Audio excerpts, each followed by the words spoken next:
welcome to episode 2 of the BielsaBallPodcast. I'm Tommy Röckit, and on tonight's show we welcome very special guest, former Leeds United player and Irish international Jonathan Douglas.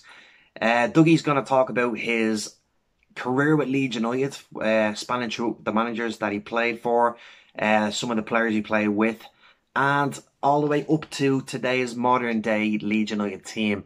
So, with no further ado, ladies and gentlemen, Mr. Jonathan Douglas. Welcome to the show, Jonathan Douglas, former Leeds United captain and somewhat of a cult hero. Jonathan, or Dougie, as we'll call you, yeah?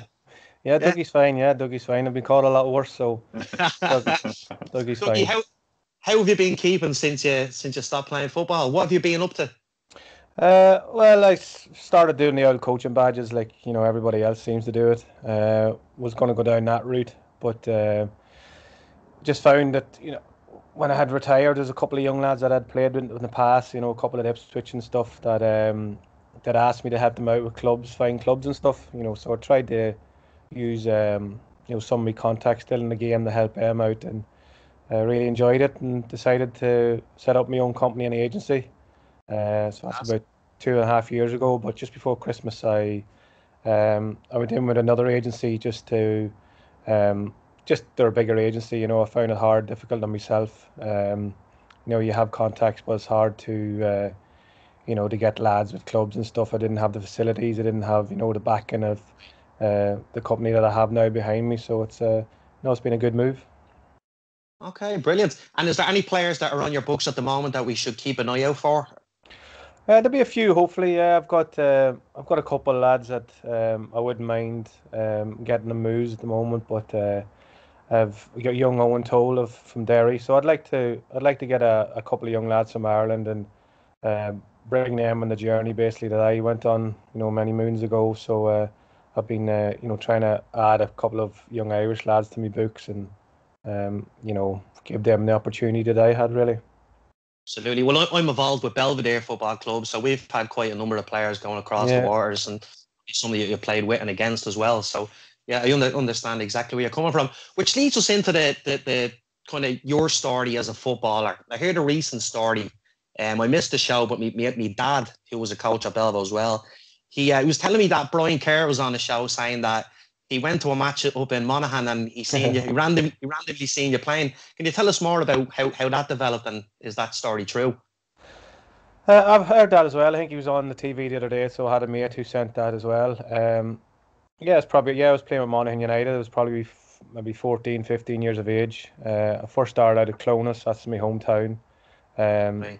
So I was playing there just with my mates and stuff. Then I went to Monaghan United, because the juveniles in Clonus sort of went, for a few years. They didn't have any juvenile football, so me and a couple of mates went to Monaghan, and then I played in the League of Ireland in Monaghan when I was about 14, 15. And yeah, I think Brian popped along one time to watch, and I must have had a pretty decent game because, he called me into a couple of the squads, the under-16 squads and that, so it was great for me, like a young lad from Clonus, to play for Ireland. Doesn't really matter what level it is, to play for them. And we went on and won the European Championship, so it was great. Yeah, we were going to say that you're part of the squad that won the under-16s in 1998. How was that? Not many Irish players at any age level get to experience winning the tournament. What was that like to be an Irish international?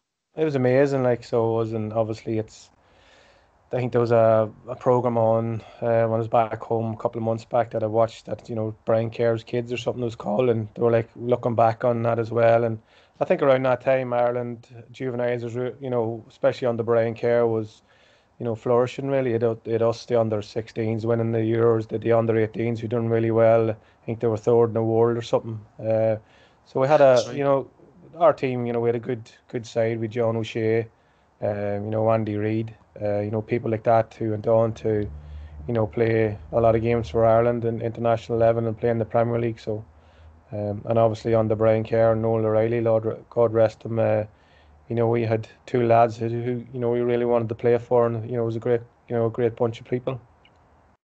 Yeah, really great, and Noel, a good Belvo man as well. So that's right. So you're your move over to England then from Monaghan, you signed for Blackburn Rovers. How did that come about? Was it the same as like what you'd normally hear, where a kid gets a trial and he makes the most of it and gets signed up, or how did that go? Not really. I was very, very lucky. Basically, I played for Monaghan United, as I said, and I think we were playing against one of the Dublin teams in the FAI Junior Cup or something, like, one of those tournaments. And we had a centre half playing for us called Shea McAleer, and I think the Celtic scouts were coming to have a look at him, and I happened to have a pretty good game. So I was going back and forth, school holidays, having trials at Celtic, for Halloween and Easter holidays and that. And I was playing a game against Blackburn under 17s or something at the time. And their manager must have done okay, because he asked me, didn't want to go down for trial with Blackburn. I said, sure, yeah, why not? Celtic were, him and Han, whether they, give me a contract. So I went there for a couple of weeks and done well. And then they said, do you want to sign? We'll give you a 3-year scholarship. So I said, yeah, why not? Take it. This was around probably around September time, so everybody else had started in July, August. So they were like a month or two ahead of me. But it was a great club to go with, a great bunch of lads, and 20 odd years down the line, we're still good friends. So it's it just goes to show you what sort of a group it was. It was a bit of a rocky time then at Blackburn. You seemed to have just found your feet, and then you got a really bad injury. Yeah, I'd played in I come on in the, I don't even know what it was called. It's the Carabao Cup now. It could have been the Caroline Cup, or it could have been something. But the Rumbelows Cup. Yeah, Rumbelows or. Wasn't that long ago, was it? No, it could have been actually. But I remember playing against West Ham, coming on a sub in that, and then I'd been training with the first team. It must have been about 18 or something, and I thought, this is great. Training with the first team most days, and then unfortunately got a ruptured my cruciate, so sent me out for 10 months. So back then, obviously the cruciate, that was probably the year 2000. So whenever you did your cruciate, it was like, it was a pretty bad injury. Back then, it was like you almost had to retire and stuff. So, but luckily I had, great physios at Blackburn at the time, Dave Fever, who worked on the Roy Keane whenever he'd done his cruciate. So he knew, and he got me back, and he was great for me. He knew that, if I ever needed a couple of days off to go home to Ireland, then he'd just send me away home and say, look, I'll see you in a few days and stuff. So, there's a couple of men along the way that you meet that, you owe a great deal to, and, Dave Fever was definitely one of them. Absolutely. As we all know, the cruciate knee has ended many careers in the past. You're probably a little bit on the lucky side that you had the right physio at the right time. Maybe you were the right age as well, because the younger you are, the more chance you have of a healing better. I kind of have to turn a little bit and read a few of the clubs that we played for after that, because there was a few, right? So obviously there was a loan period at Chesterfield, Blackpool, Gillingham, where you made roughly about 35 appearances combined over that period of time, and then you ended up at Leeds United. How did that happen? I'd obviously went out and loaned to them clubs, you say, great experience for me. I was used to academy football, although when I was 15 I was playing League of Ireland First Division, which was definitely an eye-opener for a young lad. So it was great, but to go out and experience your Blackburn, and everything's nice and rosy, the training ground's lovely, the pitches are lovely, you've everything set up for you to go to. I think it was Chesterfield, where we're training in an old park with dog shit all over the place. So it was definitely an eye opener. So, but you soon learn to grow up. And then I went to Leeds on a loan for a season. I broke into the first team at Blackburn, and I played the end of that year. Could have been 03, 04 maybe, or something, under Graham Souness, and then he left. Mark Hughes came in, and he brought his own players in, and then the opportunity to sign for a season-long loan with Leeds. It's Leeds United, it's a massive club, and something that I was never going to turn down. And unfortunately that year we ended up missing out in the playoffs, but had the opportunity to sign a 3-year contract with them, and I thought, I really enjoyed my time. So it's something that I really want to do. Yeah, brilliant. Like you played in the famous playoff final where we lost 3-0 at Watford. I was supposed to be at that match actually, and the travel agency that we were traveling with back then, obviously online stuff wasn't quite where it is today, and I think it was 2 days before the match. They phoned us up and said that they couldn't get tickets to it, and we had everything booked. We were devastated, but not as devastated as we were at the final whistle. But yeah, that was quite a turbulent time in Leeds history. Definitely as a fan. What was it like being a player during that time? Obviously, you were signed. Under, was it Kevin Blackwell was the manager at the time when you signed?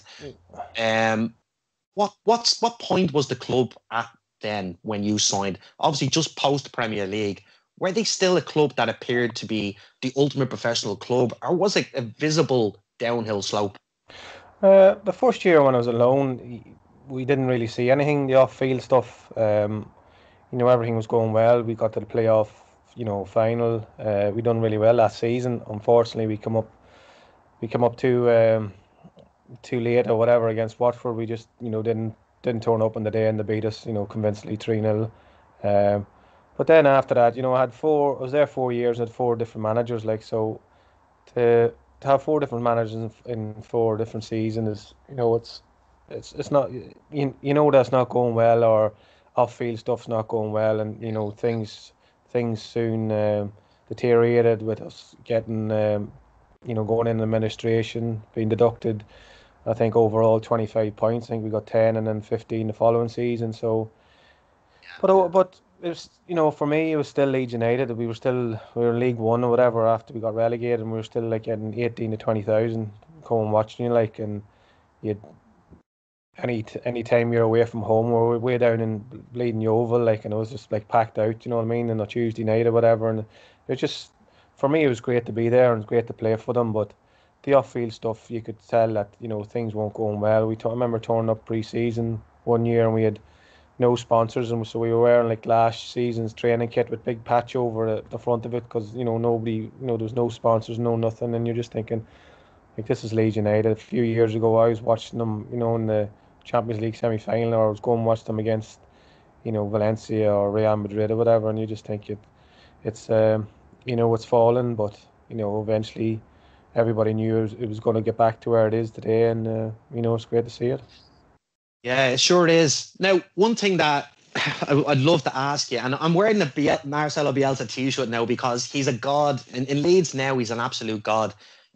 I do remember I'm an avid St. Patrick's Athletic fan, as well as being in the League of Ireland, as well as being a Leeds United fan. I remember a number of years ago when Denis Wise was in charge at Leeds, and you were obviously playing for them at the time, and he came out to watch the UCD centre forward. His name just escaped me. A big guy, bald head, very very good player. You might know his name, but that's who Denis Wise was watching out in Belfield that night.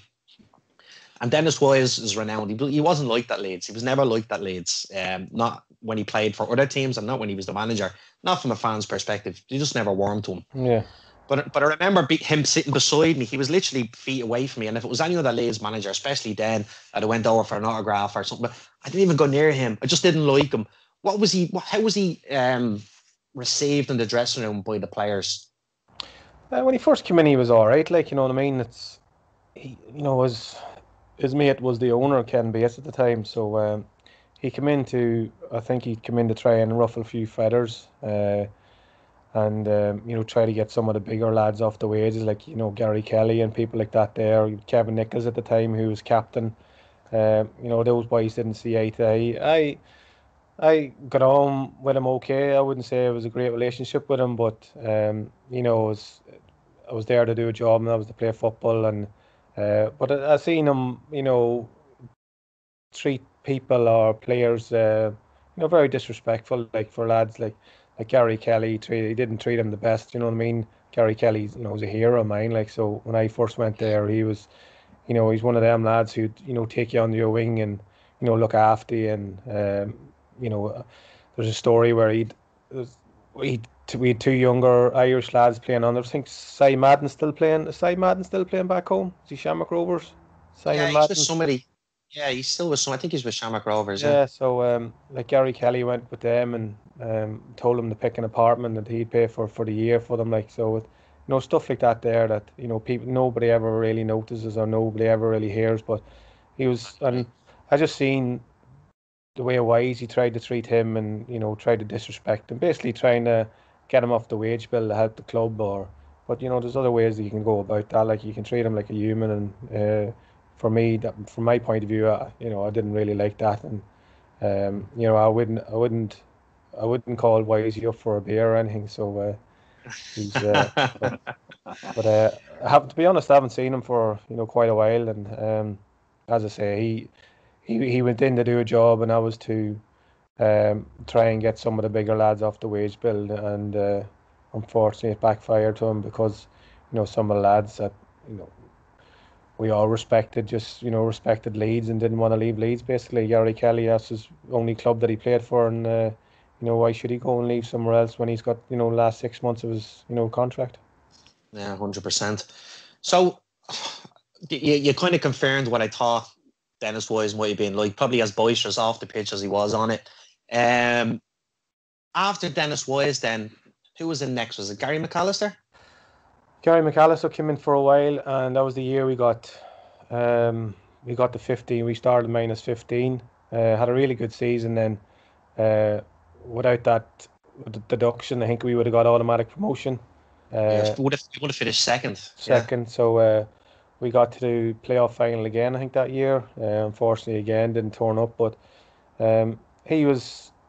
I liked Gary McAllister. He was, he's again a Leeds legend, great midfield player, played at the highest level. So you can only learn off players like that there. And he was, he's a lot quieter and he's a lot more approachable than Denis Wise was before that. But yeah, Gary McAllister he's someone that I'd always have the utmost respect for him. So yeah. Nothing against him at all. Excuse me. Yeah, I've met Gary Mack a few times down the years, and he's always been very, very polite, kind of a bit of a cheeky chappy as well at times when he wants to be. Not many people will get to experience running down that tunnel at Elland Road. What's it like running out into that crowd? Especially, obviously, there probably wasn't a great amount of sellout days, but I'm sure there was a few while you were there. Especially with that added pressure, you wore that famous number 4 jersey, Dougie. That number 4 jersey comes along with a lot of responsibility. Anybody from the likes of Billy Bremner to David Batty to Vinnie Jones all wore that jersey. What was it like? What was the kind of pressure like running out in front of the crowd at Leeds with that number 4 on the back of your jersey? I didn't feel it as any much added pressure. Like I was there to playing for Leeds United is pressure enough. Like I didn't pick the number 4 jersey because I knew I wanted added pressure. I just picked it because I was centre midfield and it was something that I thought I could carry it off.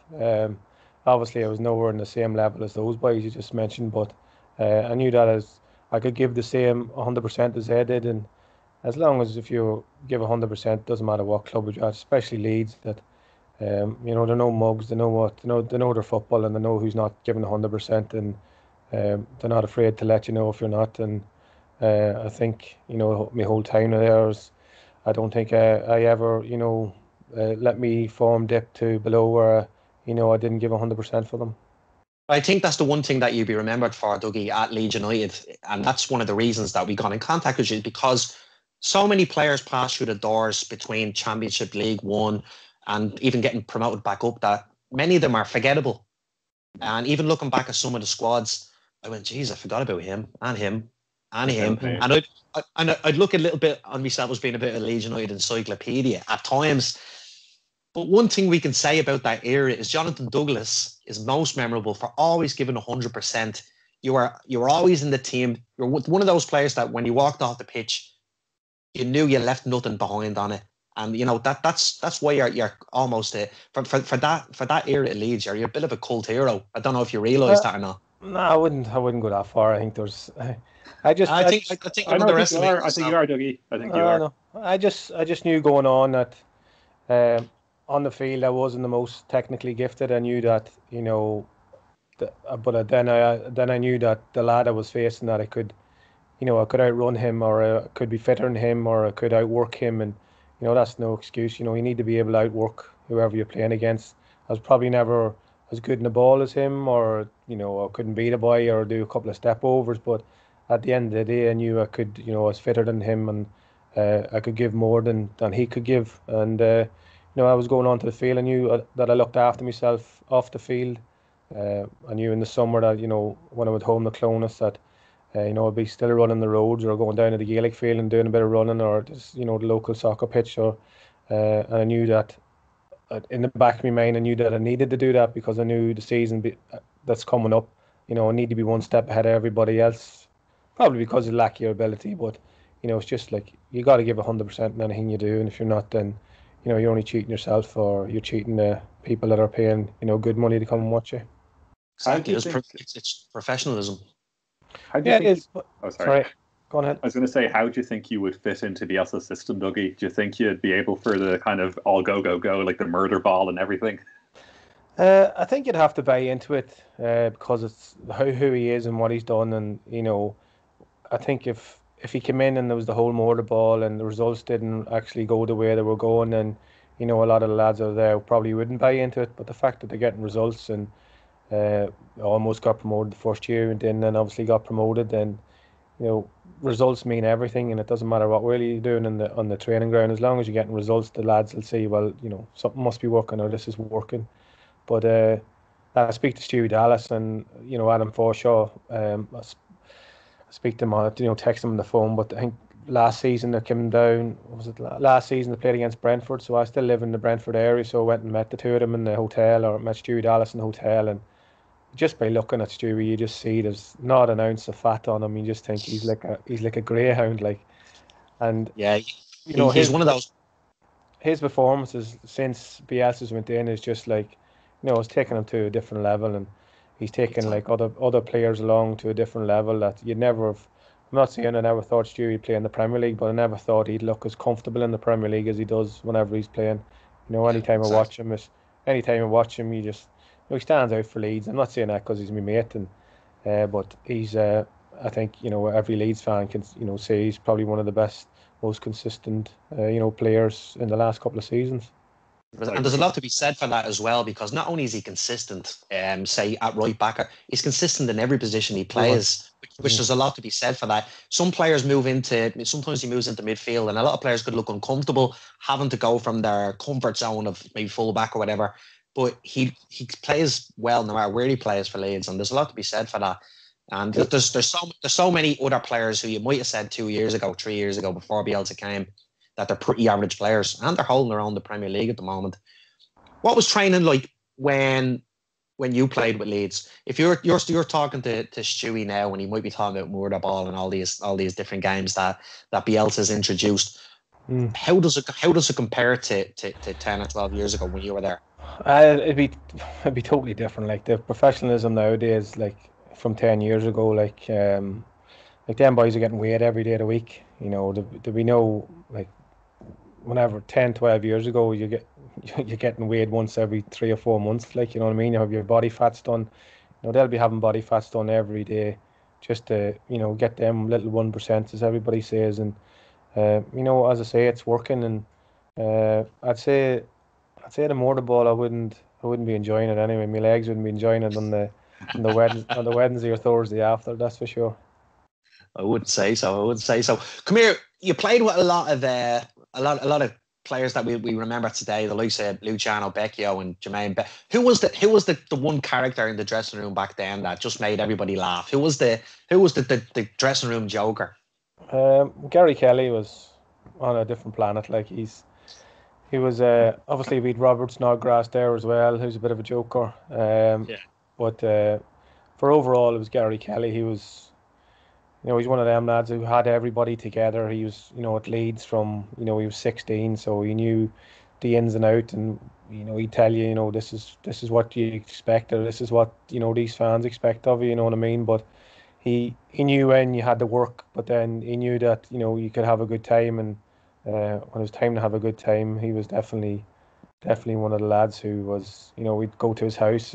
His wife was probably just as mad as he was, so she was. But we'd go to his house, and that after, a night out, or after, a Christmas do or something, and, just go back there for a few drinks, and then, the crack was unbelievable. And as I say, Robert Snodgrass was the same. I remember him coming down from Livingston with a little hairdresser, black car, and now all of a sudden he's He's a West Brom now in the Premier League. Been in the Premier League now for a couple of years, and he's another good professional and another good lad. Yeah, Allardyce's first signing as well, I think, wasn't he? The other day. He could have been, yeah, but Or the second, I mean. He's an Allardyce type of player because obviously delivery from set pieces is on the ball he's very good as well, and his delivery is very good, and he works very hard as well, and it's great to see how he's been over the last few years. Is there, off the top of your head, is there any story that stands out for you? Funny story, perhaps. Maybe it could be in before a match, after a match, during a match, even something that just stands out. Maybe I'm putting you on the spot a little bit. No, I remember being in the Christmas do once, and we were at Leeds at the time, and Ian Moore and Sean Gregan, they were messing about in the street. They come out of a pub, and the two of them started to wrestle on the main street. And some taxi came along, took them out of it. So the two of them were run over by a taxi, so they had to go to the hospital. One, I think, dislocated his shoulder, and one, the taxi run over his toe. I think this could have been a couple of weeks before one of the bigger games or something. So no way. some of the lads stayed out, and then Gary Kelly and all, they went to the hospital with the lads, and they said they were just kept sending photos and videos of the boys, having races in the hospital, in the wheelchairs and stuff. It was, but stuff like that there was good crack. Obviously, not getting hit by a taxi, it was something that you don't really want to go. No, wouldn't say so. No. But so you seem to have a lot of fond memories of your time at Leeds.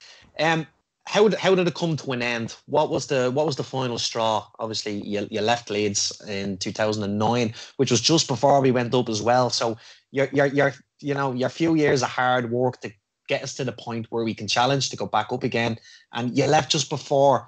How did that happen, and what was the circumstances? I'm still quite bitter about this. This is how I left and all that there, and Simon Grayson was the manager at the time, and I knew Simon from when I was at Blackburn. He was at Blackburn, and then I went loan to Blackpool, and he was playing at Blackpool, and he became manager at Blackpool, and I was at Leeds at the time, and he said, wanted to try and sign you for Blackpool and all that there. And I said, well, put in a transfer, or put in a bid and stuff, and see what happens. You know what I mean?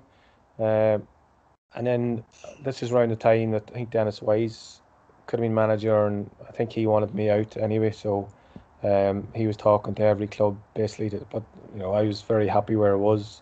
I was at Leeds. I didn't want to move, but whenever you feel that you're not wanted and you have a manager behind you who's touting your name to everybody, then sometimes it's soon time to pack it in and go. But anyway, Simon Grayson got the job, and I was still at Leeds. I thought, oh, lovely, here I am, happy days. Good mate of mine taking over manager, and I think me played centre mid, then I played a couple of games right back that season. We could have got beat by Millwall in the playoff semi-final, and I went last day of the season, went in to see him and chat to him, like every player does, going to the manager, and I was chatting away to him. He said, yeah, we want to give you a new contract, couple of years, what I think of you, I'm very happy. And I said, oh great, no problem, look forward to it. And he said, all right, that chief executive, whatever, I'll be on the phone to you to sort it out with your agent and yourself. And I said, oh brilliant, see you in summer, have a good summer, see you. So next day I was in the garden doing a bit of gardening in Clonus, and my agent rings me and he told me that there was no contract. So I was thinking, what are you talking about? I just spoke to him yesterday, there's no contract. He said, no, there's nothing there for you. I says, right. He says, oh, he's going to give you a call just to, explain. And I said, all right, forget about it. So he rings me anyway, and I'm fuming. I've got a fucking grass all in my boots, and I've got a rake in my hand, and I've got plants that I need to plant, and my head's fried because 24 hours before that, I was signing a new 2-year contract with Leeds, and he rings me and says, oh, I said, look, you could have had the opportunity to tell me yesterday, nothing's changed in 24 hours. Basically said, you shit it or whatever, you could have told me in front of my face, known you for years. And he said, no, basically, I'm sorry, I apologise, and don't be like that. And I just, I said, look, forget about it, and just hung up the phone. And I haven't spoke to him since. So was it a matter of him just not having the guts to tell you at the time, or was it something that happened afterwards, or was it somebody said we need to cut the wage bill, or? I don't think so, because they'll continue to sign boys, and obviously, they must have signed lads to carry them on up and get promoted. But for a few years after that, I was devastated because I was enjoying it and enjoyed Leeds, and I was a bit bitter towards him and everything else. But it's, the older you get, then the less bitter you, and you just thinking, forget about it. That's it's just one of those things. That's football. But yeah, he, you know, all you want is, as a human or as a man or a woman, is somebody who's going to tell you and be honest with you and say, look, there's nothing there for you, Dougie. You know what I mean? Sorry, I'll do all I can to give you, find you a club or to help you a club.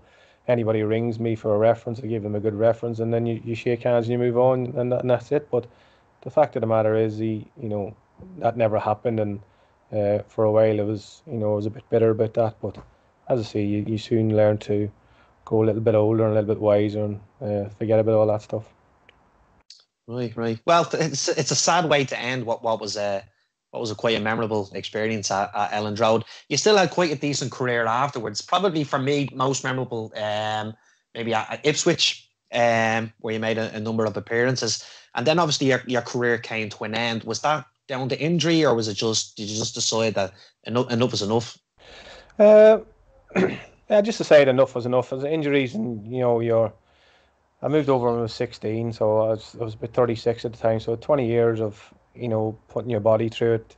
I had a cruise ship obviously when I was 18, and sometimes I'd need to just to look after that. I had problems with my other knee. I had double hernia operation, and all those sort of adds on it. You're taking tablets for for this and that, and for the swelling to go down, or you're going in and you're getting steroid injections, or you're getting fluid drained out of your knee. So it's soon time. It all adds up to mentally and physically, and Right. it was just I just knew it was time to go. And I was training with.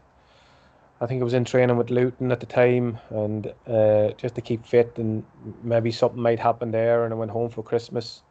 I spent 3 weeks at Christmas, and it was the first time at home for Christmas for about 20 years. And then I was at home, and I just thought, this is what I want now. I'm happy. I've had enough, and that was it.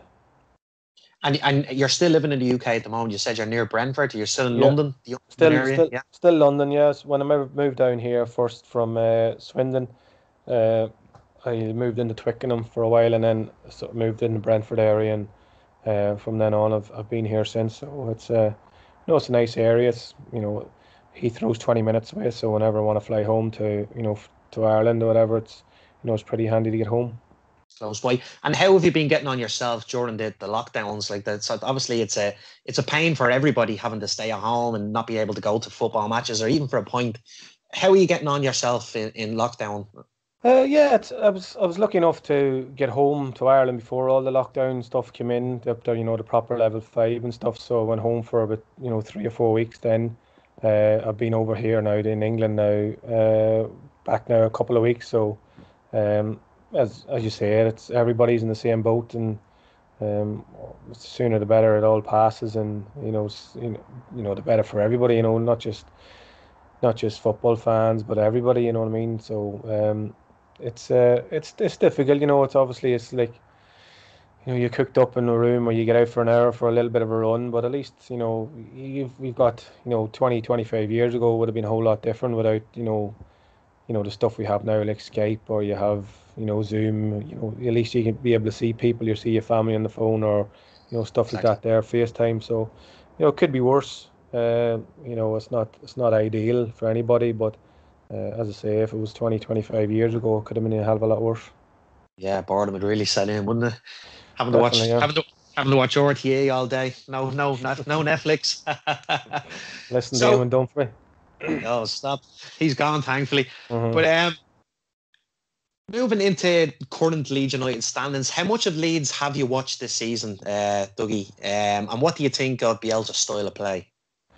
I've watched quite a lot of it now, as I say, because of Stewie, and I still like to look back at most of my clubs that I played at, not them all, mind you, but most of them.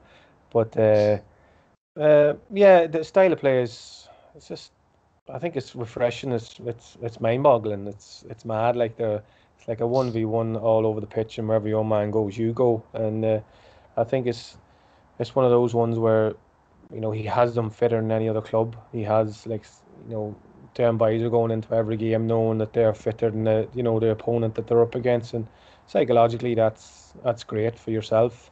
They leave themselves a little bit open when they play against some of the top teams, but you could go there and sit, go 5-4-1. You still Liverpool and Man City still open you up, so it doesn't really make a difference. Like you got to stick to the way you want to play, and I think the way they're playing has been a breath of fresh air to the Premier League.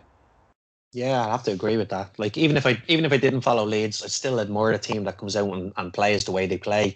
Maybe a little bit of quality at the back is letting us down at the moment, in my opinion. I think we need to reinforce a couple of defenders. Although we have been unlucky with Cooper and Koch being out injured. Yeah, but it doesn't matter if you could have Van Dijk and them boys at the back for Leeds, but if you leave him in 1v1, it's very difficult. You know what I mean? The way that he wants his defenders to play, it's hard on them. It's 1v1 over the pitch, and it could be like Cooper could be at the back in his own with one fella. Like that's just the way it is, and he trusts his players to to play the way that he wants them to play. And overall, it's worked. They've come in the Premier League, and I remember playing against Liverpool. They should have beat Liverpool. At Anfield that time. Man City, the cracking game against Man City. So they're coming in, and they're not. How many clubs have you seen coming up and sit back and defend, and they're in the Championship again, or so it doesn't really matter what way you want to play. It's you got to trust the manager, and the manager trusts his players, and at the end of the day, if everybody's gelling together, then you get the best results. Yeah, absolutely. It's almost getting to the point now where people are forgetting that Leeds are a newly promoted team, and they're expecting them to beat teams, which is probably a pressure that not many newly promoted teams have had in the past. Did you get to watch any of the Crawley match at the weekend by any chance? I did. I watched that. Yeah. Probably. We're no stranger to FA Cup humiliations by smaller clubs, non-league and League Two and so on and so forth. But where do you think it went wrong from your perspective? It's always difficult going against not non-league, a lower league team. Crawley aren't a bad side. They've been doing all right this season, and it was a good opportunity to give some of the young lads, some game time just to see what they're capable of doing. First and foremost, all Leeds want to do is stay in the Premier League this season. If they go on a cup run, great. If they don't, then try and gel some of the young lads, some of the younger lads into the way like Leeds play, and that was the main thing. The result wasn't great, but at the end of the day, that if Leeds United stay in the Premier League, I don't think too many people care. What was the scoreline against Crawley, whatever. So but it was Crawley aren't a bad side, and he tried to give some of the younger lads a little bit of a run out. A couple of experienced lads that he had in the first half, he obviously took off in the second half, and put a few more young lads on. But it's good. It's good for them as well to to play and to show the manager what they can do. If they took that opportunity or not, that's a different thing. But it was an opportunity for them, and that's one of those opportunities where you need to be ready. And as you say, like through the years, Premier League teams are always going to get beat by lower league teams in the FA Cup or different cups. That's just the way it is. And unfortunately, this year was Leeds. From the games that you've seen so far this season, where do you think Leeds need to strengthen? And in the January transfer window, what kind of players would you be looking at if you were in charge of, say, in Victor Orta's position? I'd probably get another centre forward to help Bamford out. I know Rodrigo plays up there, but he seems to float around a bit. He's not like a number 9, where like Bamford's a focal point. So if I'd say if you had somebody else that could take the workload off Bamford, because I think Rodrigo looks a very good player whenever he's coming off and turning and slipping balls through to other people. That's seems to be sort of his game. I don't think he's like a number 9 where he's heads things and gets battered and gets kicked and like Bamford does. So I'd probably look to add, because you need goals. Goals wins games, and if Bamford's not if Bamford's not scoring, then they seem to be struggle. I'm not too sure Roberts can do the same job that Bamford can do. He's a little bit different player. So if there was a Giroud, Roberts. Yeah, if Roberts leaves, if there was a Giroud and he was available for Leeds United, I'd take Giroud. What about midfield? Obviously, it's a position where you played, and obviously we've Calvin Phillips who plays in front of the back four. You've Matthias Klick who plays almost box to box player. In my opinion, I think that's the one position where we struggle. I think we don't have enough depth. I think the likes of when Phillips doesn't play, which he won't play the weekend, he's suspended. We've got Strike coming in. Probably, I don't think he has the qualities enough at this stage of his career to be holding that position down. And then you've got Klick, who looks to me like a player who's already a little bit burnt out.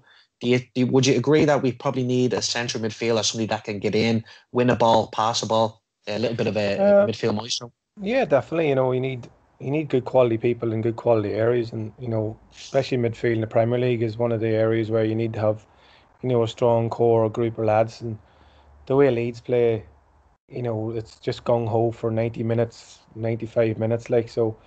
Especially in the Premier League, like I know, in the past there've been like people saying, "Oh, Leeds get tired coming to the end of the season or whatever." Players born out and stuff. But in the Premier League, you can't do that because you're going to get punished. Like if you're off your game a little 1%, then the quality that's in the Premier League, you will get punished. So you're probably right. You probably need to strengthen in midfield. If Phillips does get injured, then he's probably struggled a little bit in there. But you need somebody who's going to come in and hit the ground running and play it the way that Bielsa wants them to play. And I'm not too sure that there's many midfielders out there that will come in and have the energy or the fitness that can play the same way as the boys that's in the side. Yeah, to come straight into the team. Yeah, I know exactly what you mean. He's tried to like bring lads in around January, like the centre forward. I can't remember his name. Was he from Salzburg or was he? Yeah, he tried to bring him in, and he just it's hard to get up to speed and with the way. Was that the guy last season? Augustin, was it last season? Yeah. So he's tried to get boys in. But it's hard like to go from where you are and you think you're fit to go to like Leeds fit and the way they play. It's totally different. Like it's a different level of fitness. You just see them in the Premier League. They're just overpowering teams in the last 10, 15 minutes, like just because of how fit they are. Yeah, absolutely. So how do you think it'll end this season for Leeds?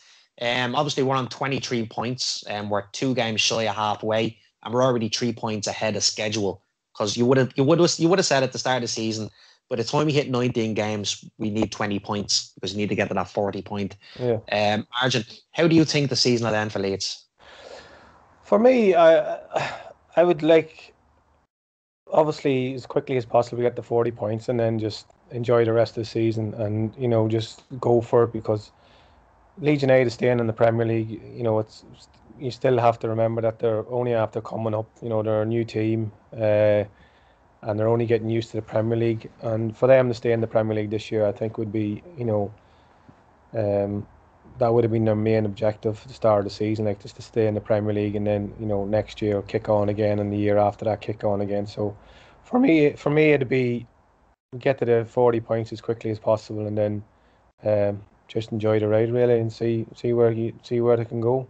If that's top 12, top 10, then who knows. Absolutely brilliant. Jeff, is there any questions you want to ask before we wrap it up? What was it like? What was it like being a Leeds captain? That pressure on your shoulders. What was it like? Yeah, as a captain, it's.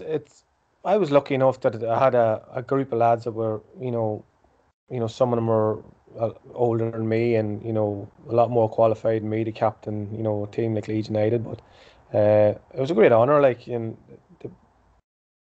it's pressure playing for Leeds United anyway. We were in League One, and it's pressure to get out of that. You're there, you're with a big club, you're like playing 20,000 every second week, and it's just like, the constant pressure that you're under, and it's good pressure, you know what I mean? I'd rather have been at Leeds United than somebody who's struggling down the bottom and getting relegated, or in League Two or whatever. So I really did enjoy my time there.